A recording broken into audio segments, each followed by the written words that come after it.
Namaskar. A warm welcome to World News, an Indian perspective on All India Radio. This is Navneet Singh bringing glimpses of the major developments of the day from across the globe. Over the next half an hour, we shall bring to you the latest from the world of politics, economy, sports, entertainment, and more. The headlines. India's Prime Minister Narendra Modi inaugurates second phase of Sansad Khel Mahakumbh at Basti in Uttar Pradesh. Says government is focusing on ensuring resources, training and international exposure to sportspersons. India announces 100 million Maldivian rupiah for community development projects in Maldives. First G20 Health Working Group meeting under India's G20 presidency begins in Thiruvananthapuram. Ukrainian Interior Minister and 15 other persons killed in a helicopter crash near capital Kyiv. Bill tabled in the US House to terminate Pakistan's status as major non-NATO ally. In cricket, India beat New Zealand by 12 runs in first ODI at Hyderabad. And in Australian Open tennis, world number 1 Iga Swiatek advances to third round. Defending champion Rafael Nadal crashes out.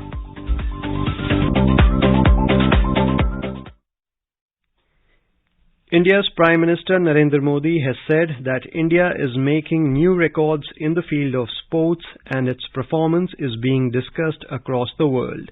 Inaugurating the second phase of Sansad Khel Mahakumbh 2022-23 in Basti district of Uttar Pradesh through video conferencing on Wednesday, he said India has to achieve new goals and make new records in sports. The Prime Minister highlighted the role of the central government in overcoming the challenges faced by the sports sector and informed that special emphasis is being laid on ensuring adequate resources, training, technical knowledge, international exposure and transparency in the selection of players. He said the government is providing all support to players and is creating more infrastructure for sports. Stadium बनाए जा रहे हैं, coaches की व्यवस्था की जा रही है, 1000 से ज्यादा खेलो इंडिया डिस्ट्रिक्ट सेंटर्स भी बनाए जा रहे हैं, इनमें से 750 से ज्यादा सेंटर्स बनकर तैयार भी हो चुके हैं। देश भर के सभी प्ले फील्ड्स की जियो टैगिंग भी की जा रही है। मणिपुर में स्पोर्ट्स यूनिवर्सिटी का निर्माण किया है, मेरठ में भी स्पोर्ट्स यूनिवर्सिटी का भी निर्माण किया जा रहा है। The Prime Minister called upon the youth, especially sportsperson, to practice yoga and consume millets for better fitness.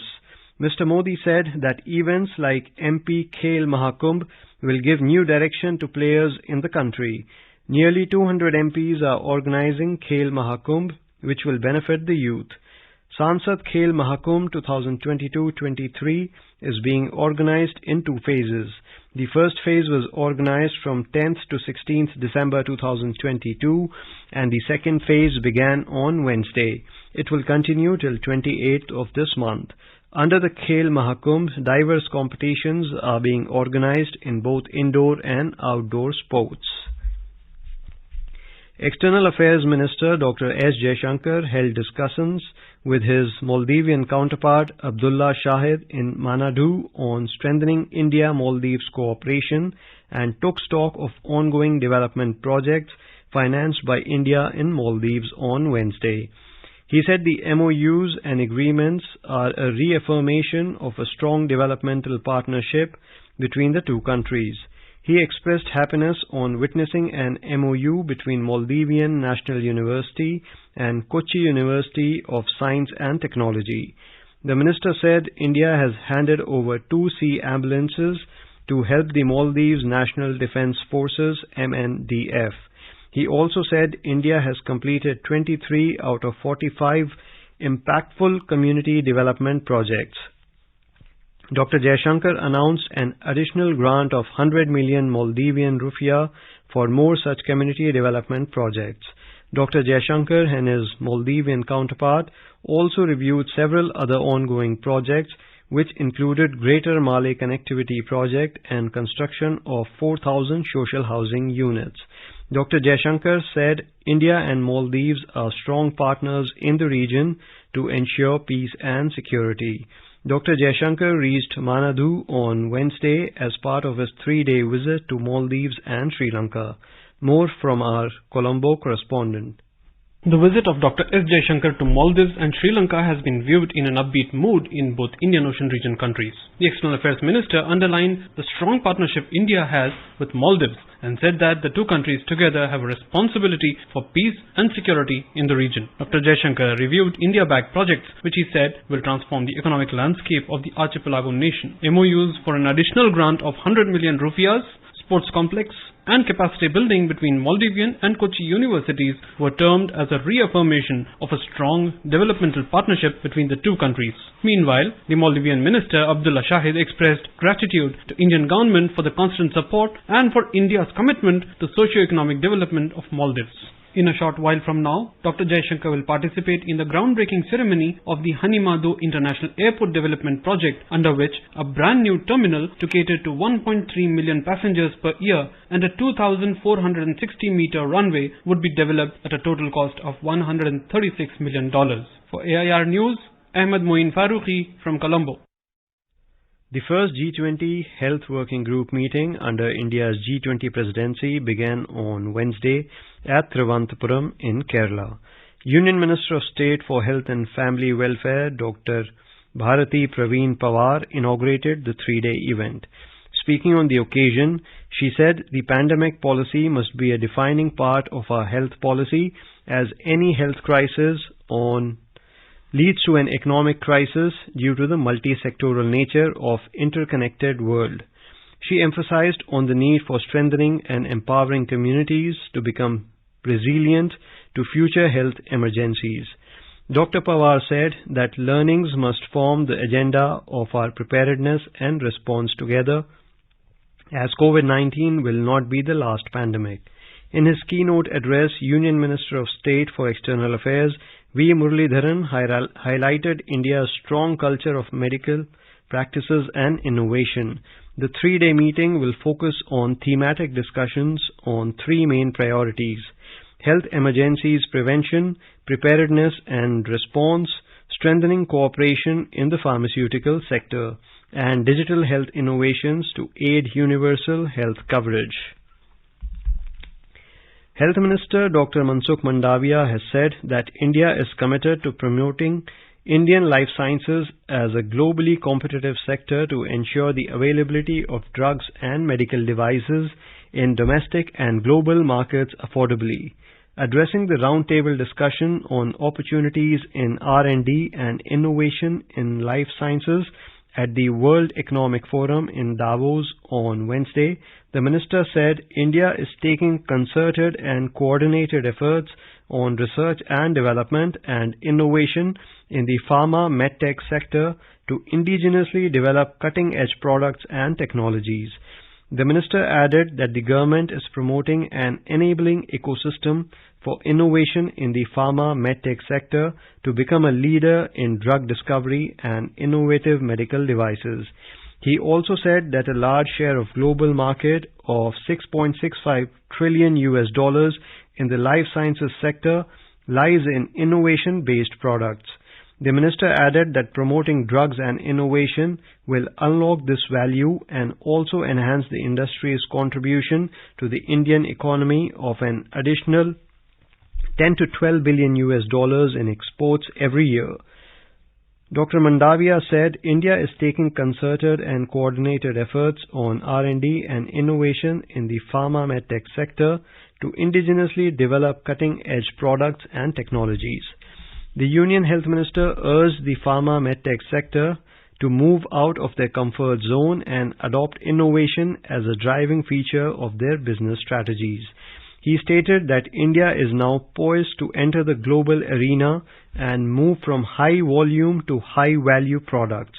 He also informed that the government is supporting the medical devices sector by a production-linked incentive scheme and underlined that the biopharmaceutical sector has delivered a 5-year compound annual growth rate CAGR of 50%. In today's Hotspot section, we bring you a discussion on significance of World Economic Forum meeting.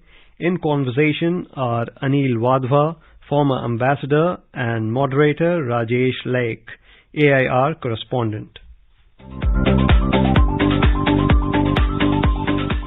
The World Economic Forum Annual Meeting 2023 is being held on the theme Cooperation in a Fragmented World and convene leaders from government, business and civil society to address the state of the world and discuss priorities for the year ahead.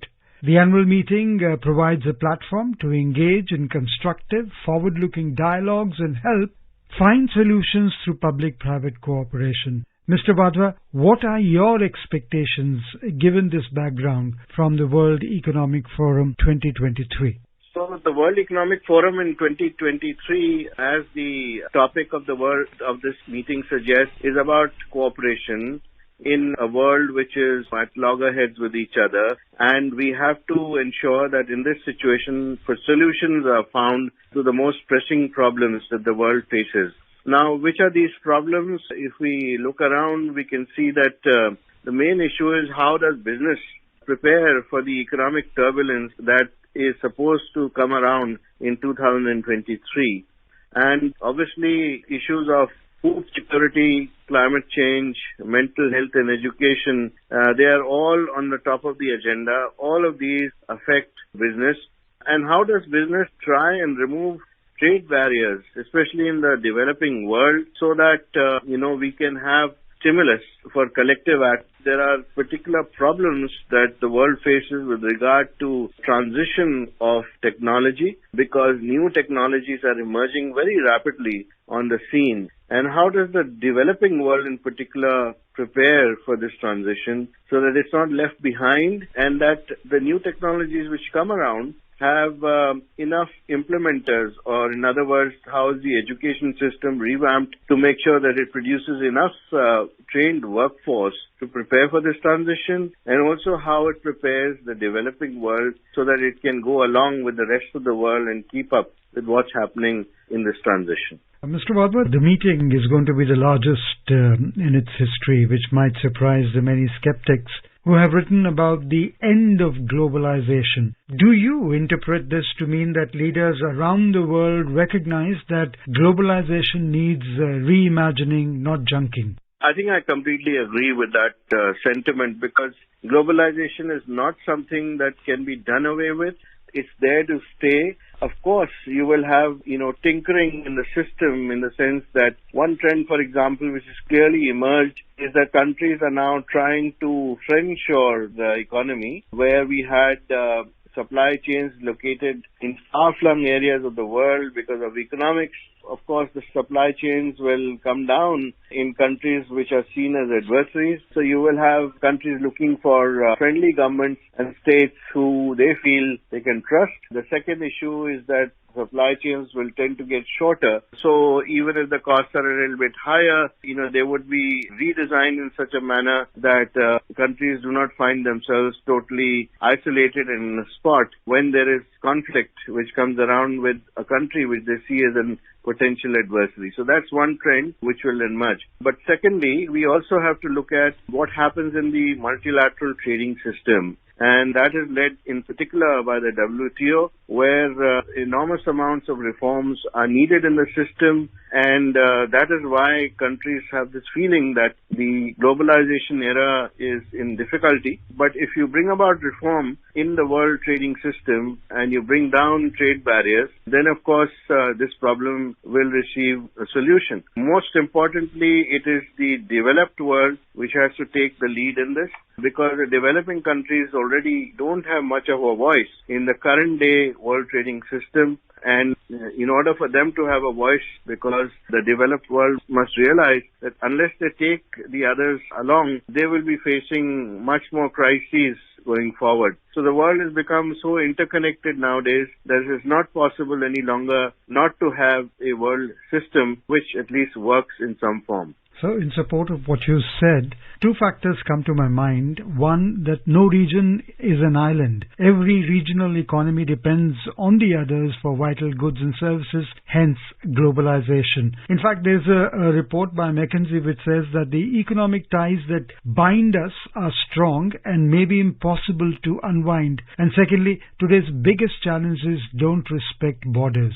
You look at the pandemic that the world faced together, the disruptions that the world faces. So all this says that globalization has to be there. The support of each other has to be there. I agree with the line of thinking completely, because we've come a long way since we started globalizing and since we started interdependencies. And these interdependencies are very difficult to shrug off. In fact, a number of countries have tried to move their companies out, for example, from China, in particular the United States or even Japan. But that's not been possible to do, at least in the short term. Perhaps in the longer term, these companies will tend to diversify a little bit more and probably invest in other countries instead of putting all their eggs in one basket. But what has been achieved so far is very difficult to remove and to undo. And companies, of course, look for profits. They don't look for politics first.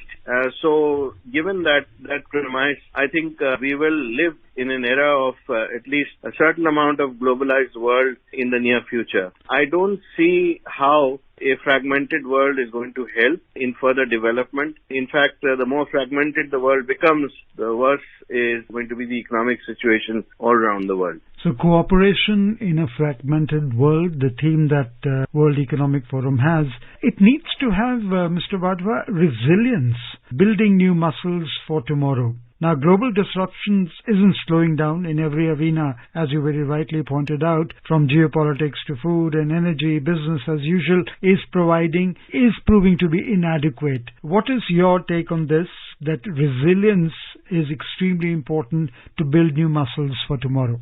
I think businesses need to prepare themselves for the economic turbulence by laying emphasis on climate change and speeding up the green energy transition. They should also concentrate on how to use new technologies so that their business models are revamped in order to increase production. And finally, to pay attention to the healthcare crisis and what is required by way of solutions so that there is collective action taken in that regard. And finally, to work together towards sustainable food systems in order that the world as at large does not have shortages in that regard. What about sustainability, balancing the energy transition and energy resilience for a net zero future? Yes, so that's a very important goal for the world. In fact, one of the major focuses at this World Economic Forum is precisely on climate and action towards climate finance, because climate finance has emerged as a very important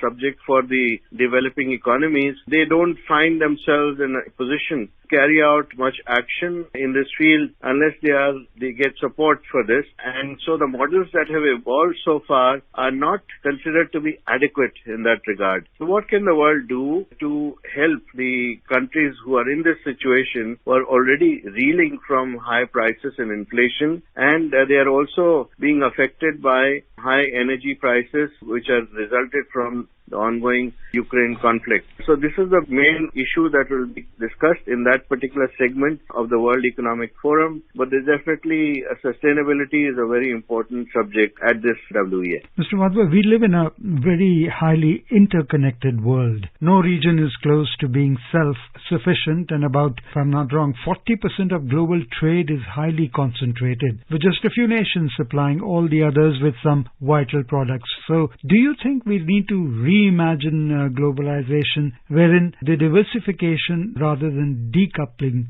plays a major role? Yes, so this is an issue that has constantly been talked about. What has happened so far in discussions in forums like the G20, for instance, that has been dominated by the developed world, and therefore finding solutions to these kind of problems which are faced mainly in the developing world have not found a focus. For the past 1 year or so, and now with India being in the lead in the G20 and Brazil, which is going to be in the saddle for the next year, we find for the first time three major economies of the developed world taking the lead and trying to find solutions for the developing countries. So hopefully at the end of these 3 years we will find some more focused work in this regard. The World Economic Forum also has a very diverse kind of representation. In fact, there are 130 odd countries who are represented there, predominantly, of course, once again from the developed world. But we find that there are a lot of other voices as well, where there are people who listen to each other, and it is a forum which acts like a sounding board in that regard. More and more countries are now getting aware of sustainability. And sustainability, they feel, can only come about if there is more diversification of trade. So far, the multinational corporations around the world have dominated in world trade. There are major economies, like you said, who dominate trade and are the major suppliers of goods and commodities. That needs to change because the developed world, especially in Africa, for instance, should be able to control much more of the commodity trade so that they get direct benefits from this kind of a system. But how to bring about that is something that whichever forum is talking about it, I will have to pay more attention to. Thank you so much for your time, Mr. Wadhwa. Thank you for being with All India Radio. Thank you very much.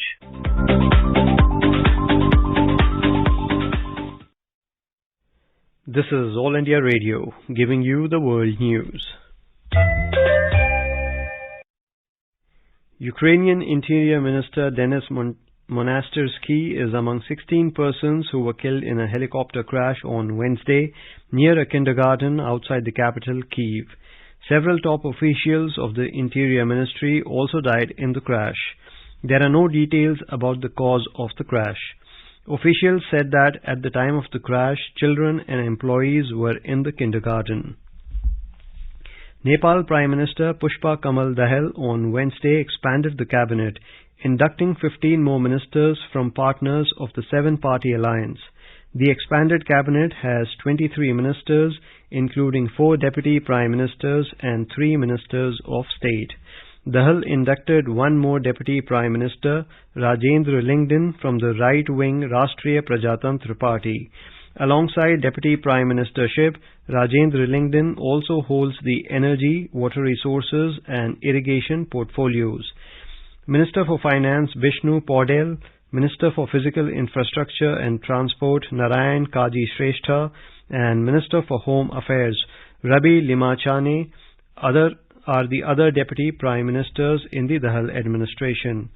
President Bidya Devi Bhandari administered the oath of office and secrecy to the cabinet ministers in the presence of the Prime Minister on Wednesday.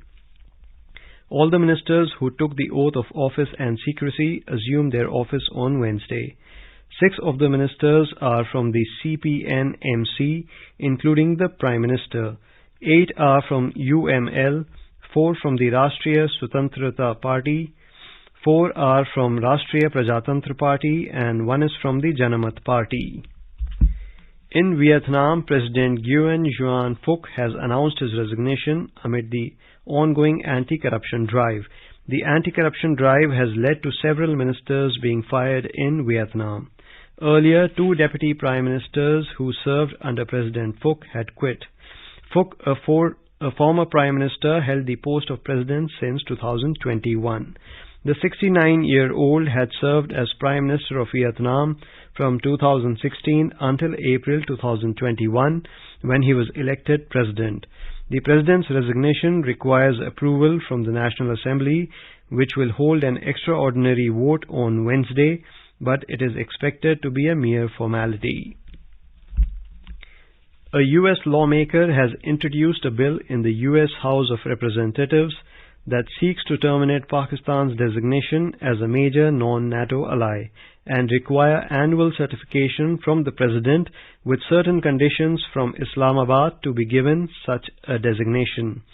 The bill was introduced by Congressman Andy Biggs, who represents the 5th Congressional District of Arizona. It needs to be passed by the House and Senate before it can be signed into law by the U.S. President, and has been sent to the House Foreign Affairs Committee for necessary actions.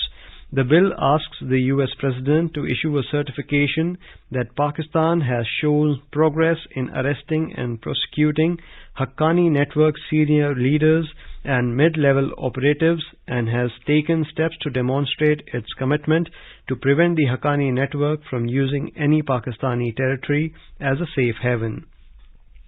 The bill also wants a certification from the US President that Pakistan actively coordinates with Afghanistan to restrict the movement of militants such as the Haqqani Network along the Afghanistan-Pakistan border. Indian Air Force has said that 9 Rafale fighter aircraft will participate in the flypast over the Kartavya Path during Republic Day parade on 26 January. The Republic Day flypast will comprise 45 IAF aircrafts.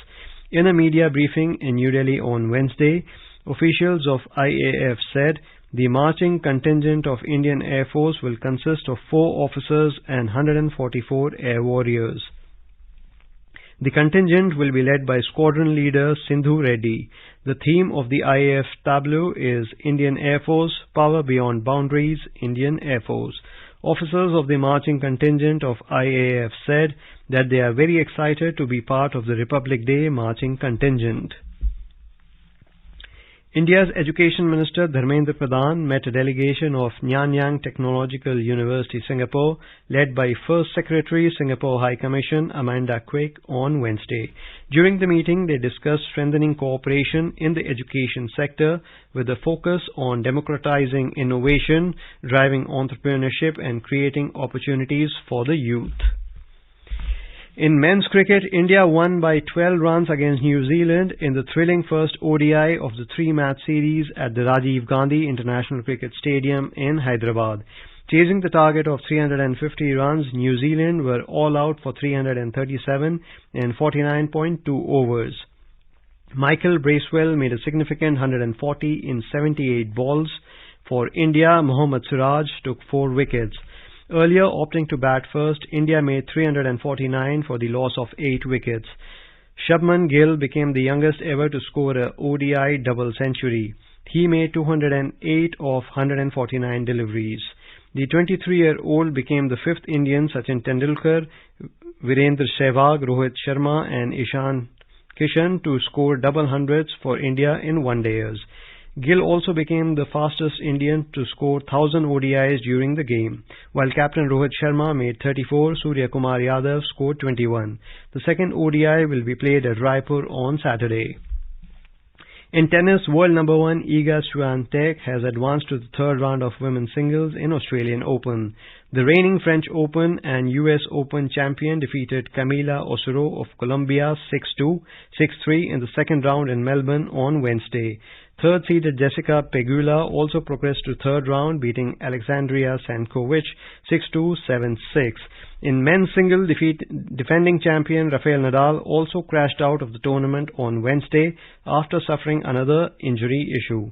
The Spaniard was aiming to clinch his 23rd Grand Slam singles title, lost to the 65th ranked Mackenzie McDonald of America. A report from the business desk. Sensex climbed 390 points to settle at 61,046. Nifty also gained 112 points to finish at 18,165. Among global stock markets, Asian shares rose except South Korea's Kospi, which fell 0.5%. Japan's Nikkei 225 surged 2.4% and Hong Kong's Hang Seng climbed 0.5%. Singapore Straits Times rose 0.3%, while China Shanghai Composite Index ended flat. European shares are flat in intraday trade. Oil prices rose to their highest since early December on optimism that the lifting of China's strict COVID-19 curbs will lead to a fuel demand recovery in the world's top oil importer. Crude prices climbed more than 1%. In intraday trade, Brent crude was trading at $87.20 per barrel. A quick look at the headlines once again. India's Prime Minister Narendra Modi inaugurates second phase of Sansad Khel Mahakumbh at Basti in Uttar Pradesh. Says government is focusing on ensuring resources, training and international exposure to sports persons. India announces 100 million Maldivian rupiah for community development projects in Maldives. first G20 Health Working Group meeting under India's G20 presidency begins in Thiruvananthapuram. In cricket, India beat New Zealand by 12 runs in first ODI at Hyderabad, and in Australian Open tennis, world number 1 Iga Swiatek advances to third round. And now, before we end, let us listen to Mahatma Gandhi's favorite bhajan, Vaishnav Jan, by artists from Myanmar.